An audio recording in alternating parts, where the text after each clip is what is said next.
Hey everyone. So I thought it'd be fun to just share some thoughts about jazz, classical, and original music, and kind of what it takes to develop these different types of musics.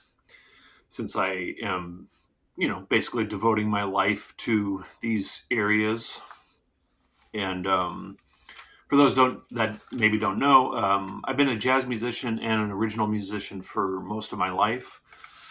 So for about actually over 30 years now. A little less with jazz. I started that when I was 15 and started playing guitar at 13. But been a professional musician for 22 years. So those have been my two areas of focus for most of my life. But in more recent times, classical guitar has become one of my passions, and have been putting in a lot of time and energy into that. Mostly that lately. So yeah, I thought I would just talk about different aspects of these musics, and kind of which one is the most difficult to develop, which one is the most difficult to get gigs, and you know earn a living doing it. So I just wrote down a bunch of thoughts here. They're in no particular order, so I might be a little bit all over the place, but yeah, just like I said, thought it'd be fun to talk about this. And I thought also it might be informative for those that might be interested in learning how to play jazz or develop original music or classical.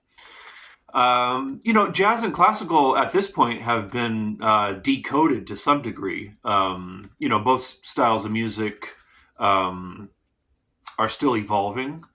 I think that's kind of the spirit of music in general, is to evolve and change. And the artists that are in these areas continue to innovate. But for the most part, they've been decoded. You can go to school to learn how to play jazz or learn how to play classical music. Um, when I was at Berkeley, I was mostly focusing on learning how to play jazz, and but also was writing original music. And it wasn't until I started taking private lessons with Wayne Krantz where that was kind of the focus mostly. I mean, he also helped me learn how to play bebop and jazz and all that, but it was mostly developing original music. For each lesson, I had to write an original composition. I had to write it down, put it on the music stem, play it for him, and then he would make comments about it. Either he liked it and left it as it is, or he had some suggestions how to make it better. But for the most part, you don't go to music school to learn how to play or learn how to develop original music. I mean, in the context of jazz, you can write original music, but I'm talking about original music in terms of music that doesn't fall into an already existing genre or style. Something that doesn't already have a label. Um, but yeah, I think jazz and classical are the two most fundamentally important types of music that's ever been invented, because um, so much of harmony and melody were developed in classical music, and and then in jazz, that's where I mean, even something like the drum set was developed in jazz. Something as fundamental as the drum set. You know, um, I like this saying that I thought of some years ago, that jazz was in rock before rock was in jazz, and classical was in jazz before jazz was in classical. Because classical musicians at some point started incorporating elements of jazz in classical music, but classical music was in jazz way before. But yeah, the innovations in jazz and classical, I think, make them the most fundamentally important types of music. But ironically, they're the least popular, right? Um, and yeah, the thing that I would say about one of the big differences between jazz and classical is, in classical, it requires so much technique. Like when I was studying jazz, none of my teachers ever commented on my technique. In fact, one of my teachers was asking me if I can show him how to sweep pick, because at that point, when I was 20 years old going to Berkeley, I was already a shredder, um, so I already had those chops.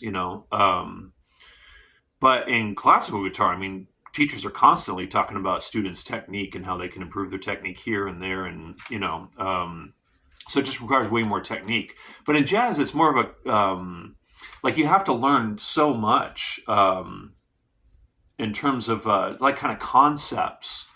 I always warn my students if they're interested in learning how to play jazz that it's really, really difficult. And I don't think people really understand how difficult it is.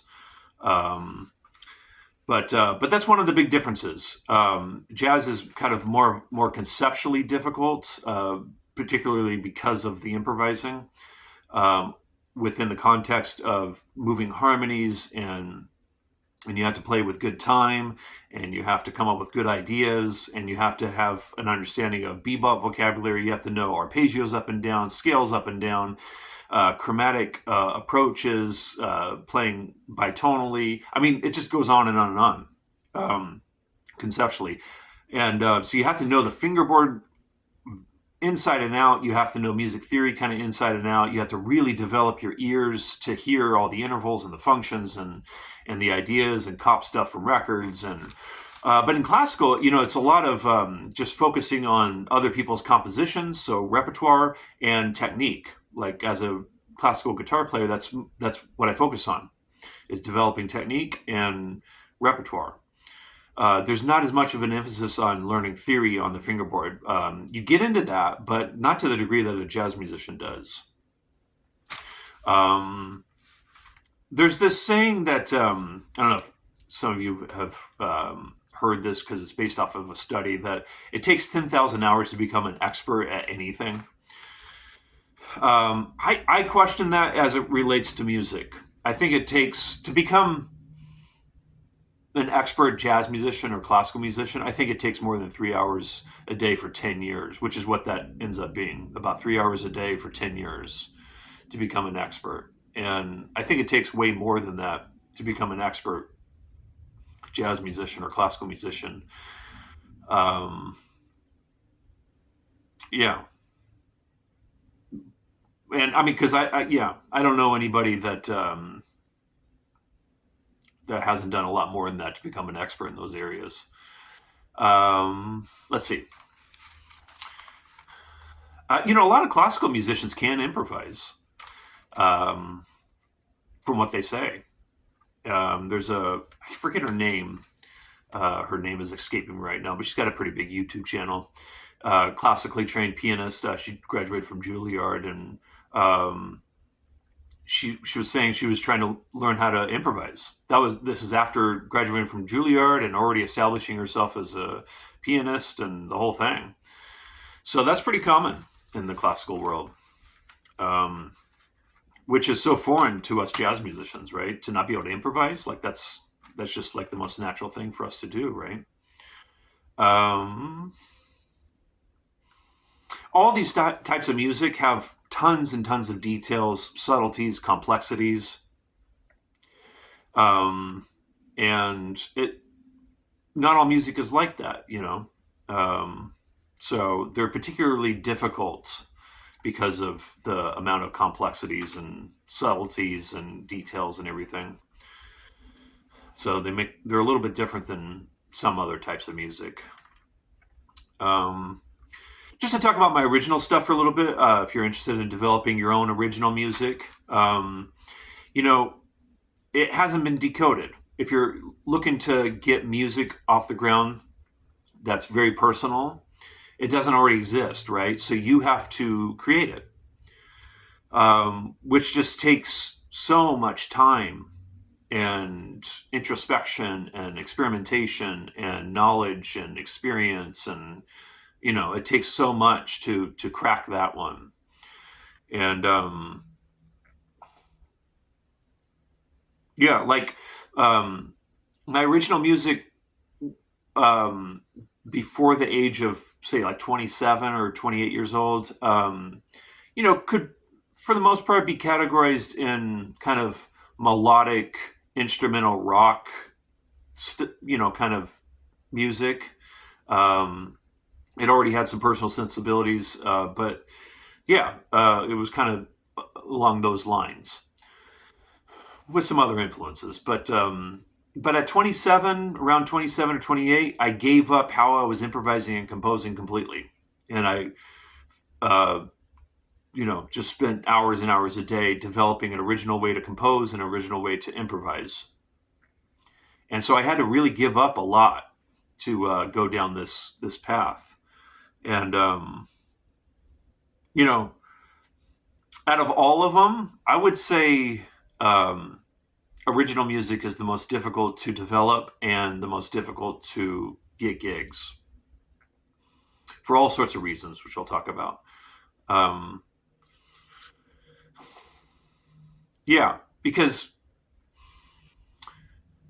if you're looking to create original music that not only doesn't already exist and there isn't a style that's already established for you to kind of plug yourself into and that hasn't been decoded, um,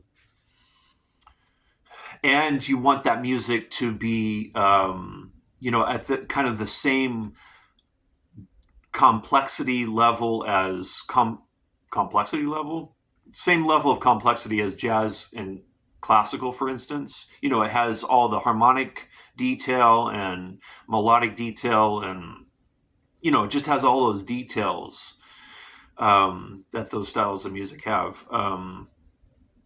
That that's a serious undertaking.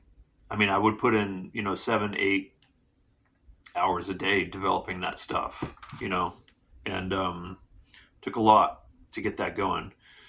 And to find gigs for original music like that, it's not like jazz or classical where you can call up a venue, say it's a bar that has background music, and you could just say, I have a jazz duo, which I've done many, many times in my life.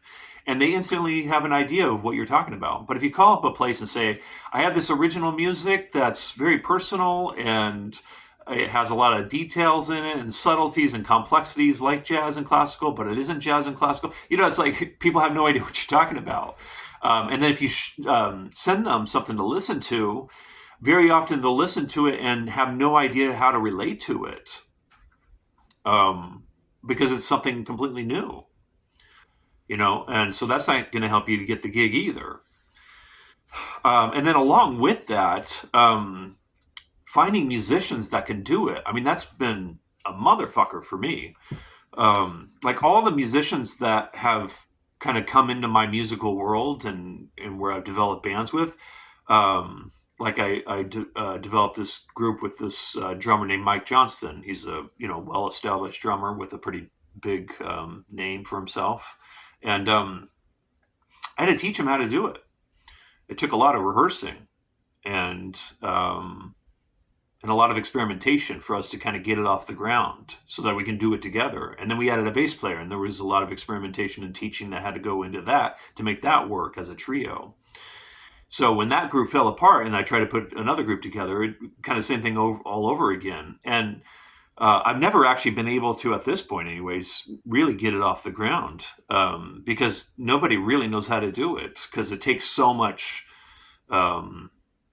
experimentation, teaching, and learning how to do it to get it off the ground. So there's that element of it, and then the gigs aspect of it, and then just to get to the point where you have music to even present takes a lot. So I would say original music that's at the same kind of level as classical and jazz is the most difficult. But of course, jazz and classical is really hard. I mean, my teacher Mick Goodrick, for those that might be interested in or might be familiar with Mick Goodrick, I mean, when he was attending Berkeley, I guess this would have been in the '60s. He said that he called his mom and was thinking about quitting. It was that difficult for him and for kind of everybody. Like you kind of just feel like, man, I'm never going to get this together. Mike Stern talked about this, but he stuck with it, and both those guys stuck with it, and they became some of the most important jazz guitar players in history, right? Yeah, so those styles of music are really, really hard, but I think original music is even harder. But so all this stuff, I would just say, like, if you're interested in developing any of this stuff, I would say you have to do it because it means that much to you. Because all of these types of music are extremely unpopular. you know, most people don't. First of all, most people don't want to listen to instrumental music without words, singing, poetry. Music by itself is not enough for a lot of people, which I have a really hard time relating to. But there's that, and then if it's really complicated, has a lot of details and subtleties and all that.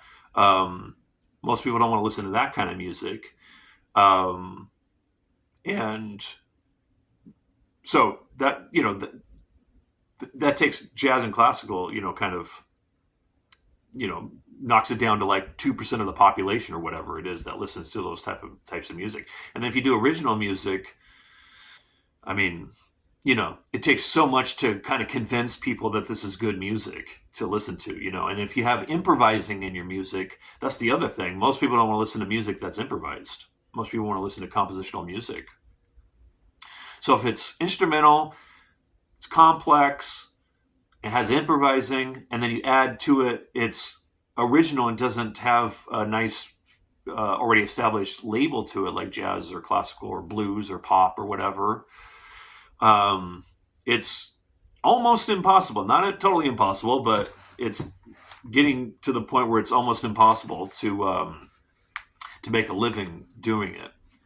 Especially nowadays, right? Because music has been so devalued over the last 20 plus years significantly. But yeah, so if you really want to develop these types of musics, you really have to do it because it's something that's very, very important to you, something that's personally meaningful for you, something that you love and really have a passion for. But all right, I'll leave it at that. I don't know. Maybe I'll make a part 2 of this. Let me know what your thoughts are. If you have any to share, please feel free to leave them in the comment section. And if you made it this far and you're not subscribed to my YouTube channel, please subscribe. I usually don't like to ask about that kind of stuff, but it does help. And yeah, I'll leave it at that. All right, I'll touch you guys in a future video.